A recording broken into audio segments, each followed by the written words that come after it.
Hi, everybody, and welcome to our presentation today for Psychology Month 2025.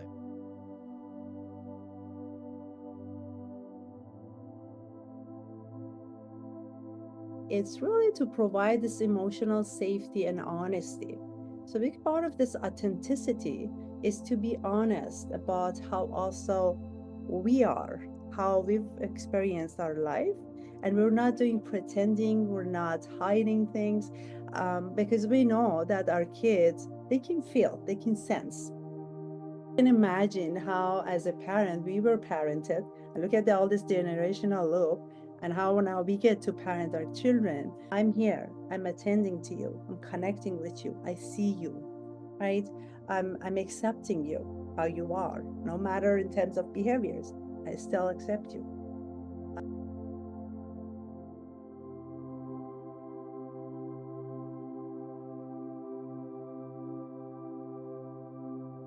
When we become a parent, if you're not really internally connected to ourselves, it's very, very difficult to connect with our kids and what they're going through emotionally and mentally and behavior wise.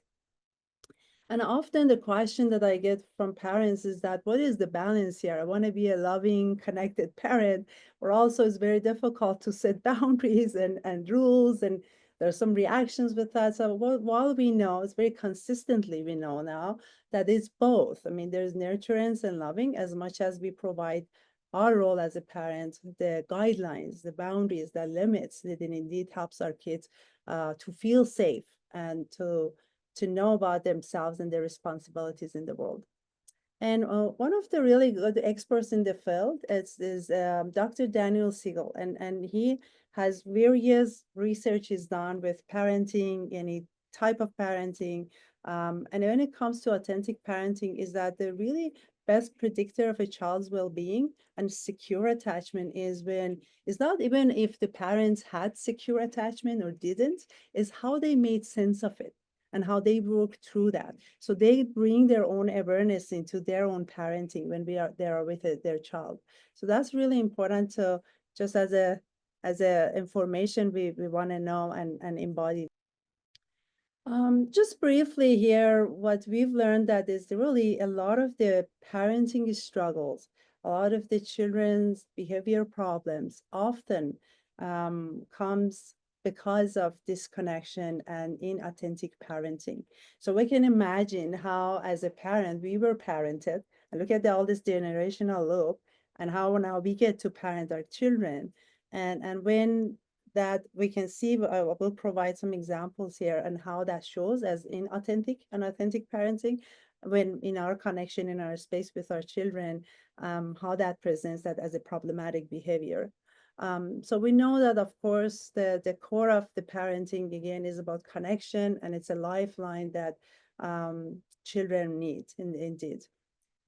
So how we become integrated and create this integrated relation as much as we are internally, and we help our children to become integrated, but also between us. And as much they go in the world so they can connect with the world and go through even the difficulties in the world. Together, why the authentic parenting matters, that to be genuine in a way, really what it means to be human, to be open with our own vulnerabilities, to let our kids in and they know. Not that it means we put our emotions and our problems on our kids, but that they already know that. So we can provide a safe environment that they can see we're human beings and we go through experiences as well. So why it matters is because it really helps us as individual parents to also grow, to learn, and it also helps our children in terms of their development and their growth. It fosters neurogrowth, which is really about this whole brain and nervous system and the brain development, that we know it really has a huge impact on how our kids go through their emotions, their behaviors, their cognitive mental processing. It really helps again for our relationship with our children, that it allows them to have this sense of self, to understand their worth, their value, that it's not conditioned on if you are in certain ways, you are loved and you have a worth, that in general, there is that acceptance and value in their being. It allows them to, when they make mistakes, to make mistakes, and it provides guidance for them. It helps, again, for parents and their kids to have this quality of life that they really, if as inner as outer, right? So if as again, the core message I want to give here is really as much as reparenting ourselves and being aware of ourselves as parents, as adults, as much as we are really looking into this internal world of our child and how in their experience, in their relationship with us, they're also learning about themselves and the world that they're going to be living in, and with all the relationships that they're going to have. It really models, encourages emotional, intellectual, social, moral, and intelligence skills. As much we get to know that and practice that, then we can model that to our kids. And definitely, there are really these core messages that goes in, so they learn about their value, their sense of worth, their competence, how they trust themselves, how they trust the world. And then really the core of it bring higher level of consciousness and awareness of themselves. Um, and just to review again, it brings a sense of belonging, a sense of connection, engagement in the world. That is a relaxed sense of self being in the world. There is no barriers to hide. There is no ways of destructive behaviors to engage in the world. It really resources the parent and the child to thrive and not to be in a state of survival, which I will again review that throughout the presentation, what that means and what that is. And basically, really, this authentic parenting and connections can equip us as parents and our children with inner resources, that with this self-agency, self-efficacy, and resilient skills to handle difficult life situations. As we learn about our inner capacities, and then you can see how we can live in this world, in this society, with the planet, and have that sense of connection, while also our impacts on the planet and the society. What is authentic connection for a caregiver and a child? So these are really important core components. The keys here is really this awareness, what it means that the child gets to learn through their parents about this, again, the self, what it is. The self has needs, the self has emotions, there's a way of thinking, they have impulses, they have urges. Just holistically, they learn about themselves. As much as the parent can model that, you can imagine how the child is learning. And here is more of this authentic connection. It provides this compassionate presence, that there is no fear in it. There's no unsafe feeling in it, that I can be in this presence with this parent, and they accept me and they allow me and they rejoice and delight in my presence and they value me. So there's that safeness and softness in being together. It also is important that is based on core values. So it can really be our authentic self if we are disconnected from what we are holding as a person and as our values and guidelines in this world. So as a parent, definitely important that we become aware of it, because that's how we also are influencing our children with that. And definitely there's this concept of me and we. That's where it happens within this parenting space here, that as much as it's about the sense of self, it also learns that it's connected. So it's not totally left separate, which unfortunately we live in a world that in a many ways, many examples of it, that once the person becomes just self, everything self and disconnected. So what with this model of parenting is that it's very much relational, and it helps to build this relational self as much as it helps to become an integrated person and have this holistic level of health to be in this world. So that's where the me and the we connects. So there is a me, but also there is a we here. All right, so this one, what I'm showing here are some fundamentals of authentic connection. And again, looking at this model here for the care provider, for the parent and the child, you see in the center of it, it really starts with that self. And everything that I would say about what we do for our kids is absolutely also important about what it is for the parent figure here. So if you look at around the self, how important it is to have all this relational safety, this emotional attunement, and brain and body awareness, skills to regulate, repair, and reconnect, emotional and mental awareness, secure attachment, which in of it, we can go into details. I may not go into details, but really in details of it, where is that attachment and attunement is that there is a presence, there's a self-presence with the child that you can attune and read their feelings and read their needs.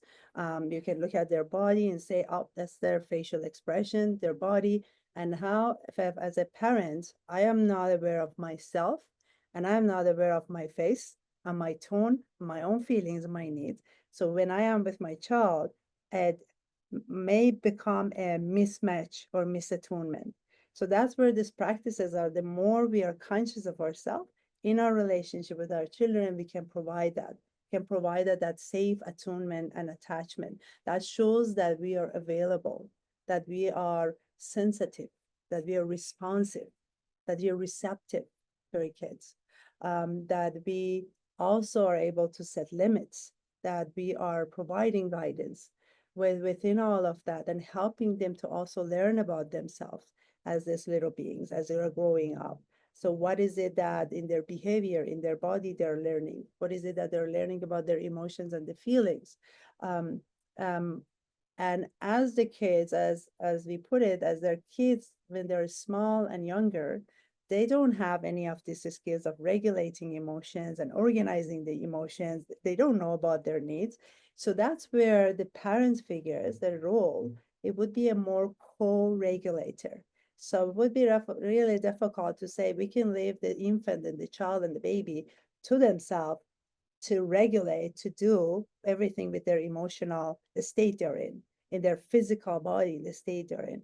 So these are all really important, that is teaching the child, helping them to learn about themselves as in their connection with their parent. And they're building this level of safety and trust that no matter in what state I am, this adult figure is able to be there and hold the space for me, and they can handle me.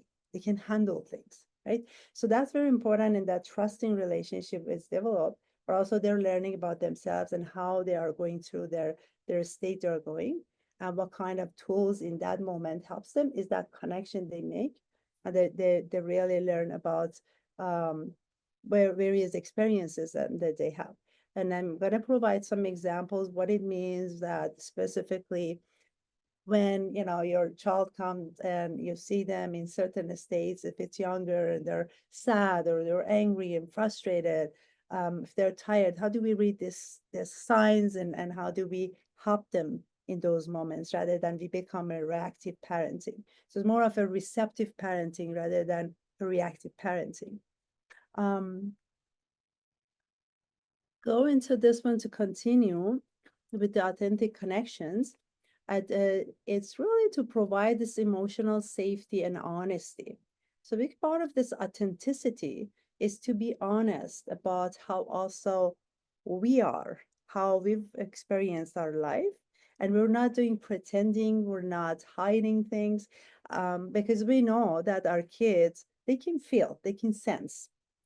So if there are things going on, as if you're providing a space here, as much as you've taken care of yourself, so you can provide a space that you can also honestly share with them if it comes to certain level of vulnerabilities, right?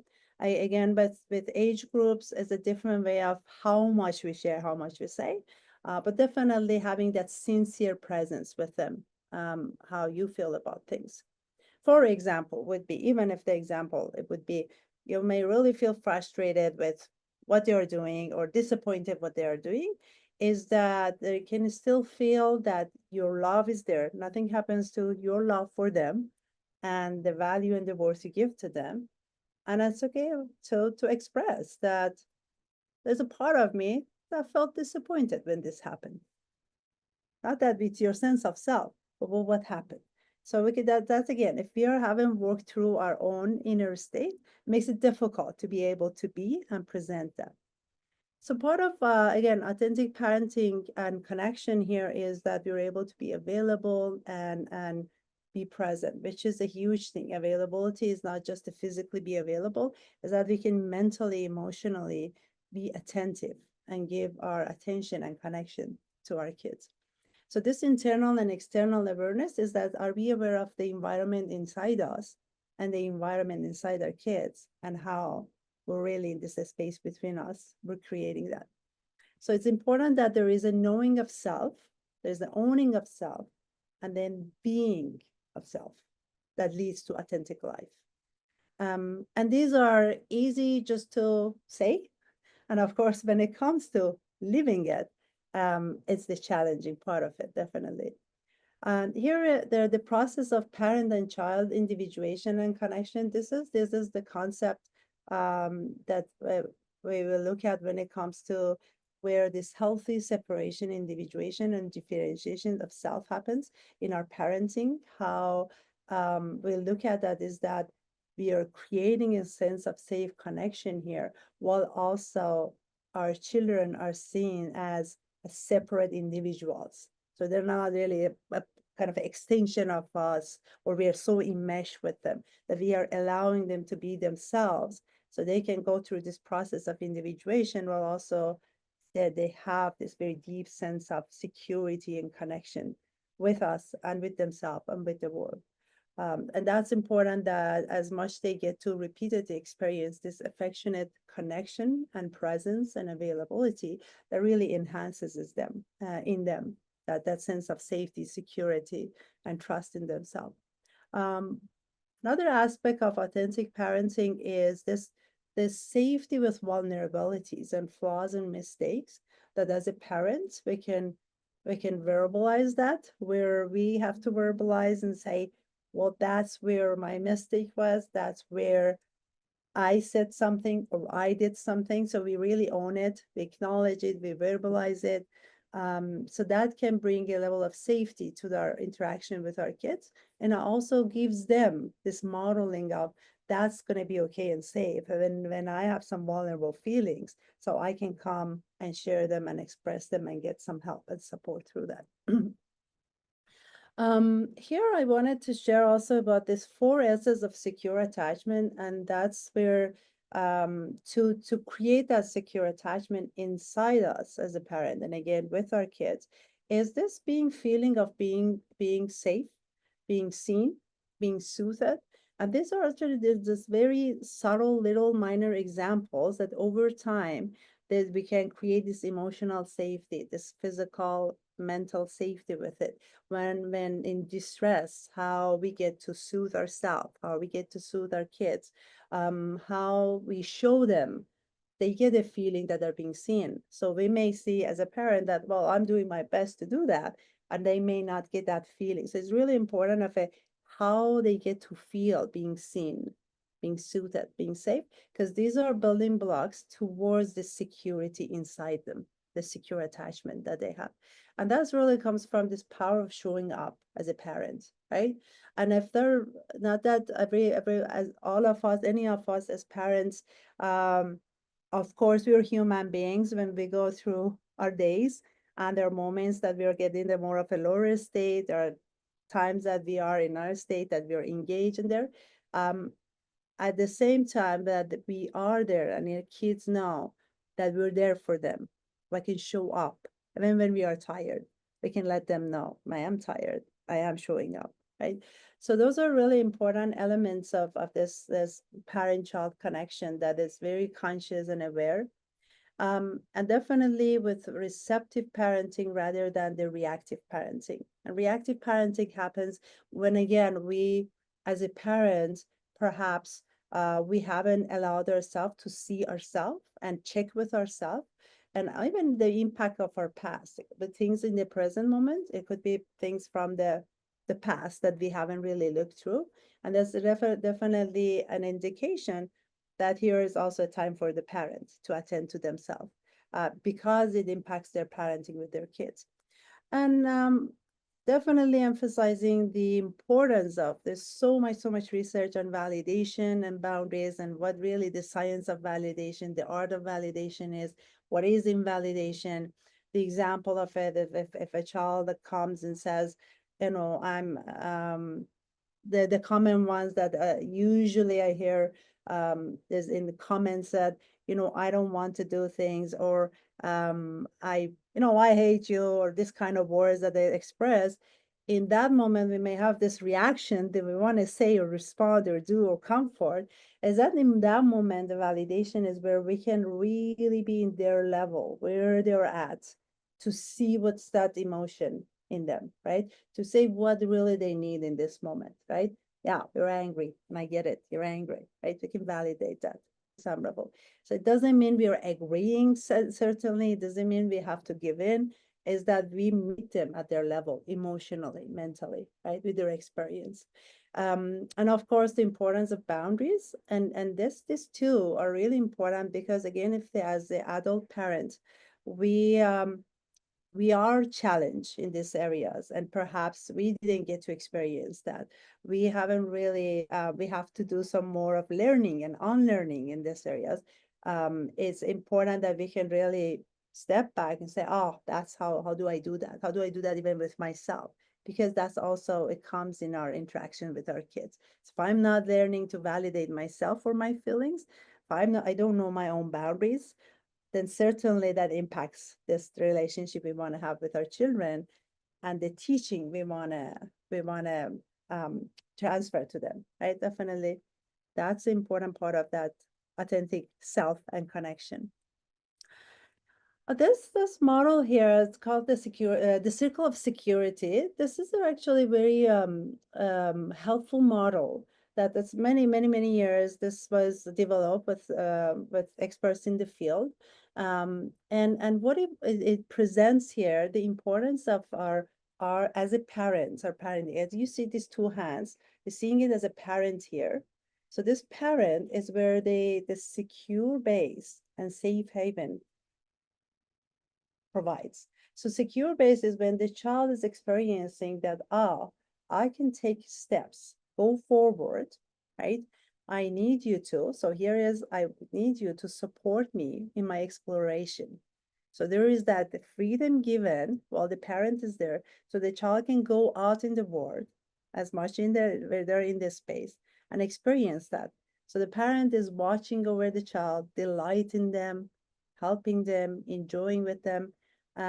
So this is just more of the language of the child we put here. So hey, my parents see me, allow me, rejoice in what I'm doing here, be with me, help me, guide me. And everyone is coming to a circle to come back. I need you to welcome my coming to you. So the parent is available, is there. So it's come, and if anything here, hey, come protect me, comfort me, delight in me, organize my feelings. So really the importance of the parent figure here as much we're experiencing it. So that's what it also indicates and gives the message here is that as a adult parent we are, so we are always to be the bigger person, the stronger one, the wiser one, and the kind. And whenever possible, we're following our child's needs and the cues they send. And whenever it's necessary, we take charge. So this is where it comes to that balancing earlier I mentioned about the nurturing and being loving and being kind, and where how important the setting the limits are and providing the boundaries and guidelines and being there to explain that. As a really good material on this, but certainly encourage if anyone interested in this particular area of research and work done. Um, there are some really good parents groups that indeed use this model in the attachment development practices. Well, this one, the 5 A's of our fundamental human attachment needs: attention, acceptance, appreciation, affection, allowing. And again, as much important that this happens between a parent and a child is, again, first start with the parent themselves. So that's how we do that. Even if we come from a place that we didn't experience secure attachment, some of our development, our experiences, that's where we're creating that for ourselves to reparent that in that case. It means, do I give myself enough attention to connect? Do I accept myself as the person I am, my worth, my value? Do I appreciate my existence, my purpose, my meaning here? Do I give myself affection? Am I allowing myself to be, to make mistakes, to experience life, right? And as much we do that, then it's really between the relationship we create with our children is that we'll also do this with them, right? So I'm here, I'm attending to you, I'm connecting with you, I see you, right? I'm accepting you how you are, no matter in terms of behaviors. I still accept you. I provide that love and care. And that's not even through the language only, through our facial, through our body language, through our tone, through our gaze. That's where our children are really connecting and seeing it. So they get to internalize that in themselves. The sense of appreciation we give them and for them to feel that. Providing that emotional affection, that physical affection, so important, and allowing them again, just helping them to get that stimulation that is important to explore within the limits that we think that is important for them to have for their well-being and safety. What this one is presenting here just hopefully shows that this holding a space and this quality of being with and mattering. And this is really good material on this. And this, what really this holding a space is, as you see, is as much as for our individual self and as a parent, we're also our child is feeling that with us and then in them.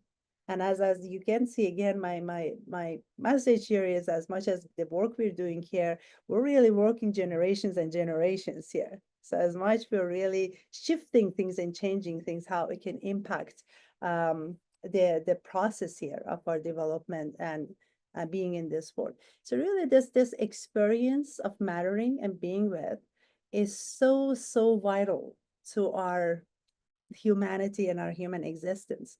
And what that is that it gives this message that when a parent can provide that you matter to me, no matter what, really it gets internalized. Whereas in many unfortunate experiences, which I could see in my practice, one of the very core beliefs people develop, unfortunately, is that I don't matter, right? And then it goes into many other core beliefs that I'm not enough, I don't matter, I'm not lovable, any of those messages. So really this quality of holding this space that as much as with our own vulnerabilities and softness, our children can experience that for them as well, that there is no judgment here, there's acceptance and softness and safeness in that, and that they do matter. And again, is not just verbalizing that I can't just go to my child and say you matter to me, and then my action shows differently,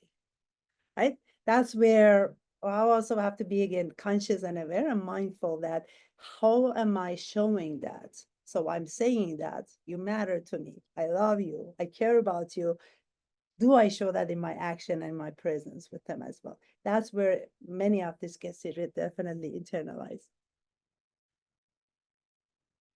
Right, the gift of awareness, parent-child relational environment. So here what I'm trying to present is this very core message again here is that how the parents who can look at their experiences as the individual human being and how they were raised, what kind of experiences they've had.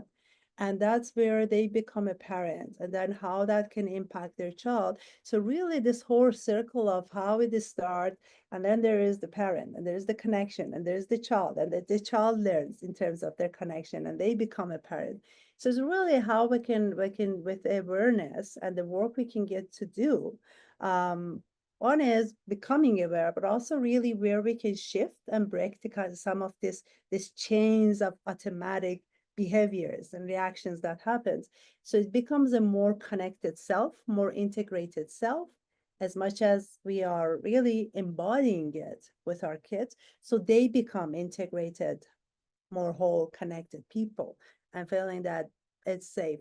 This is who I am. It's authentic self, who I am. I can be in this world no matter what.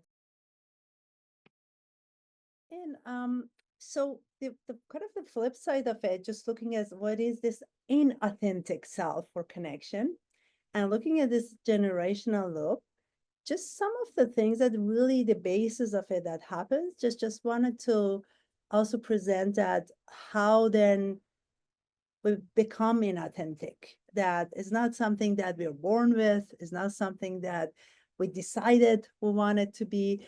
It's really through these experiences that happens. It's an adaptation that happens. So when there is in this connection, which we call it attachment bonding again, well, attachment trauma or injuries happen, which is different forms of it, when the parents wasn't at all present, when the parents had their own struggles and difficulties, when there was some abuse and neglect, when there's severe experiences of different kinds of separation, of illness, of many of that. So that's where, or even in the interaction the child had with the parent, which was more invalidating, unsafe. So what it tells the child is that what is not safe to be me. So I've got to be this person, that's my parents. So at least this is safer. Whoever they want, this is safer. I have them. So that's where some of this connect from true self and core self happens. We'll call them different kind of parts of us. It starts to develop, right? And they're all really important parts. They have important roles.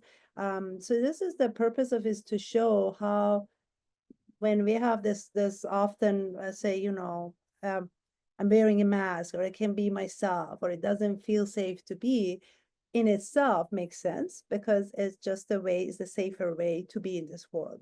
So it's so important to become more aware of it as individual adults we are and parents we are. So it comes from some of these really important emotional needs we had and didn't get to be met, right? And then it leads to self-abandonment and disconnect from self. So it means that the parent wasn't resourced, they had to abandon themselves.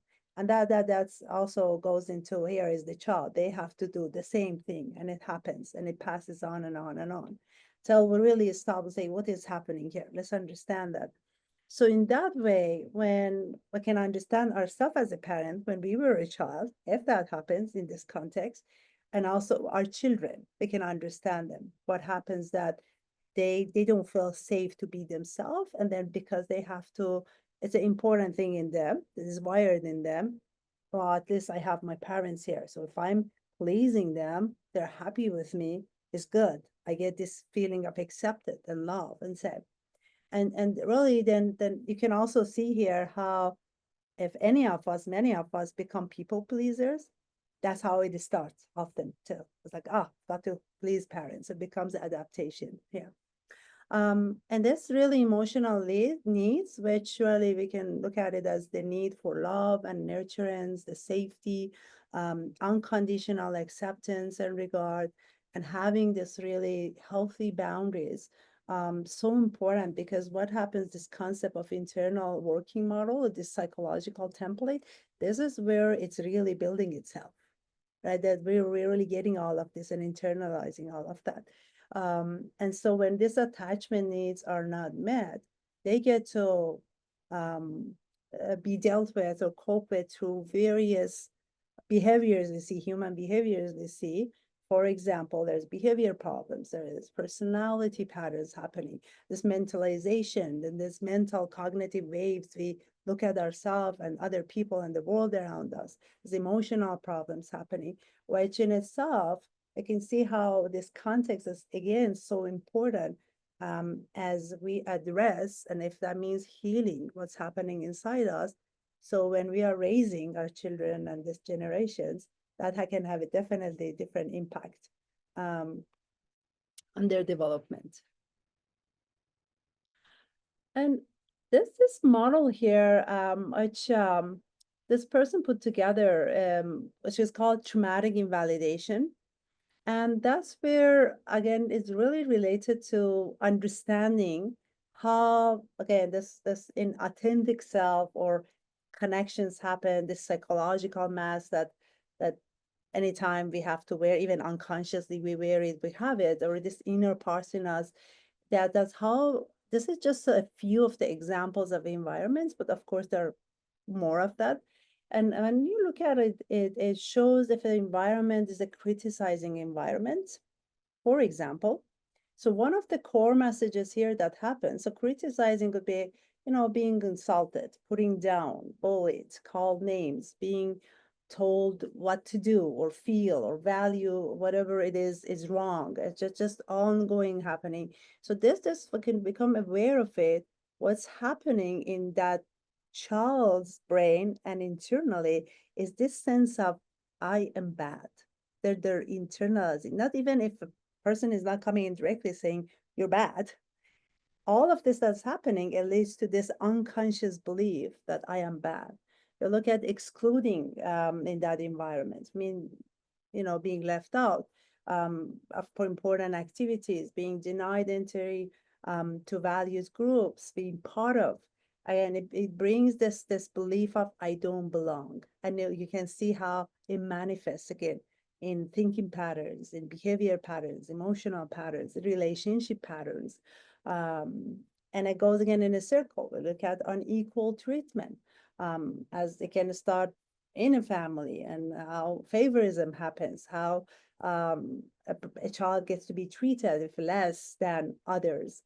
The experiences of discrimination based on personal characteristics. It brings this I am inferior, this belief of I am inferior. And again, it can present it in various aspects. The environment of blaming, one of the beliefs that develops, I cause problems. So it gets to internalize and the person sees themselves often as if anything going on and it's not them, that must be me, right? And going into the other slice of it, the controlling environment, really it cultivates this kind of belief of I am incompetent, just impacts again the actions and being the person in the whole world, how we engage in that. Again, misunderstanding, and there's different aspects of this slide as you see, how this core beliefs develops, and then it gets into more of not really feeling safe and comfortable to be self. And it also makes sense why it's not. So it's not even wrong with that it does. It's normally, naturally, then we put this mask to protect from all these vulnerabilities and hurts. As we've been really looking at the connection between the parents and the child, also within, and looking at how secure attachment and attunement is important, as much how this insecure attachment adaptation happens. And often as much we are over years of research, we know just different kinds, different types. Awareness of it is that there's anxious, occupied, ambivalent attachment, which is really difficulty trusting internal feelings and needs and thoughts, and being in relationship. A lot of times it happens, and even happens in adults' relationships. There's the type of avoidant, dismissive attachment, disorganized attachment, and also there's a type of dissociated, really totally disconnected, totally from self and from others, difficulty to engage in relationships. And we can see when we parent from any of these states, how that can in itself really reinforce this type of attachment in a child and in themselves, and how it can possibly impact their relationship even with peers, and later they become adult and in their relationship. So as much, again, also wanted to mention that there's really good research now that we are understanding any of this attachment styles that even as a child we experience is possible to change depending on what environments we are in, depending on what kind of relationships we get in. It can change. We're not doomed to stay with this style of attachment that happened to us and experiencing it. And this one here, continuing with that, is attachment distress adaptations. And just what it means, this state. We're looking at when any of these difficulties, disconnections in in our relationship, in our attachment happens, there's going to be some level of emotional reactions and feelings, which really the body and the nervous system feels it. So as you see, some of them, as they call it, stress response or distress response, fight or flight usually comes when our system, our physical body, gets into more of this called sympathetic state, which is more of just high energy kind of moving in mobility, right? So that fight and flight is when also there's a sense of threat. So these are anytime a sense of threat for a child could be, oh, it's again, it's not safe here to be with my parents. It's not safe to be in this environment because I'm not being really seen. I'm not really being accepted. I'm not being really cared for. I don't have guidance. I'm not sure what's happening. There's chaos going on. So any of this in that moment of threat indeed becomes the intelligence of the nervous system that says, hey, you have to you have to move yourself. You have to go away. Or you have to fight, protest, do any of that, right? Another state that happens is called, this is a state of nervous system, which is called a dorsal state. And that's where some of us, when there is a threat, where we're overwhelmed and it happens for the parent and the child, too much going on, the system is saying, oh, can't engage in it anymore. It's just too much going on. So it freezes, it faints, the fawning, as more of when we comply, when we have to those people pleasers.